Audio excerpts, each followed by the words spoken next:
റവാഡായ ചന്ദ്രശേഖറിനെ police മേധാവിയായി നിയമിച്ചതിന് പിന്നാലെ സിപിഐഎമ്മിലെ ഭിന്നത പുറത്തായി. കൂത്തുപറമ്പ് വെടിവെപ്പിൽ റവാഡായ ചന്ദ്രശേഖറിന്റെ പങ്ക് ഓർമ്മിപ്പിച്ച് പി ജയരാജൻ രംഗത്തെന്നും നിയമനം ന്യായീകരിക്കാൻ സിപിഐഎമ്മിന് വിയർപ്പൊഴുക്കേണ്ടി വരും. എന്താണ് റവാഡ ചന്ദ്രശേഖറിന് കൂത്തുപറമ്പ് വെടിവെപ്പുമായി ബന്ധം? പൊളിറ്റിക്കൽ എക്സ്പ്ലെയിനറുമായി ബി ദിലീപ് കുമാർ. 1994 നവംബർ 25 സിപിഐഎമ്മിന് ആ ദിവസം മറക്കാനാകില്ല.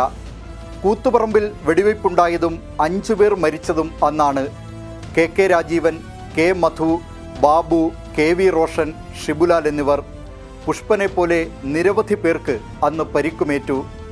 അന്ന് വെടിവയ്പ്പിന് നേതൃത്വം നൽകിയ തലശ്ശേരി ASP ആയിരുന്ന റവാഡ ചന്ദ്രശേഖർ ഇന്ന് സംസ്ഥാന പോലീസ് മേധാവിയായി. റവാഡ ചന്ദ്രശേഖർ ഉൾപ്പെടെ ഉദ്യോഗസ്ഥർക്കെതിരെ കൊലക്കുറ്റം ചുമത്തിയതും 2012 ഹൈക്കോടതി അത് റദ്ദാക്കിയതും ഇനി പഴങ്കഥ. പക്ഷേ ചിലരെങ്കിലും അക്കാലം മറക്കില്ല. CPIM സംസ്ഥാന കമ്മിറ്റി അംഗം പി ജയരാജൻ നിയമനത്തിലെ അതൃപ്തി പരസ്യമാക്കി. പി ജയരാജന്റെ പ്രതികരണം കേൾക്കാം. അദ്ദേഹം അടക്കമുള്ള പോലീസ് ഉദ്യോഗസ്ഥന്മാർ വെടിവെപ്പ് നടക്കുന്ന സമയത്ത് അവിടെ ഉണ്ടായിരുന്നു.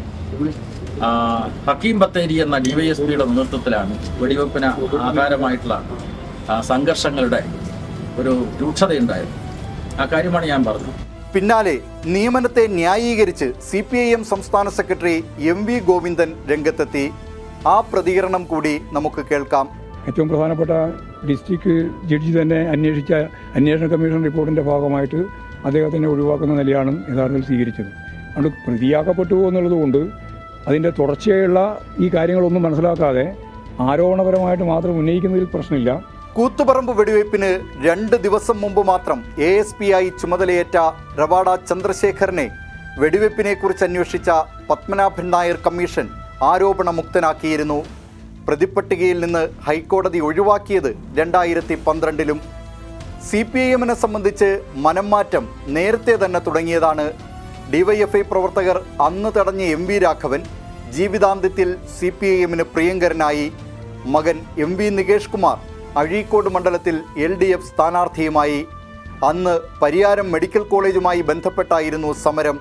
പിന്നീട് പരിയാരം മെഡിക്കൽ കോളേജ് ഭരണസമിതിയുടെ തലപ്പത്ത് CPIM എത്തിയതും ഇപ്പോൾ സംസ്ഥാന സർക്കാരിൻ്റെ നിയന്ത്രണത്തിലായതും ചരിത്രം.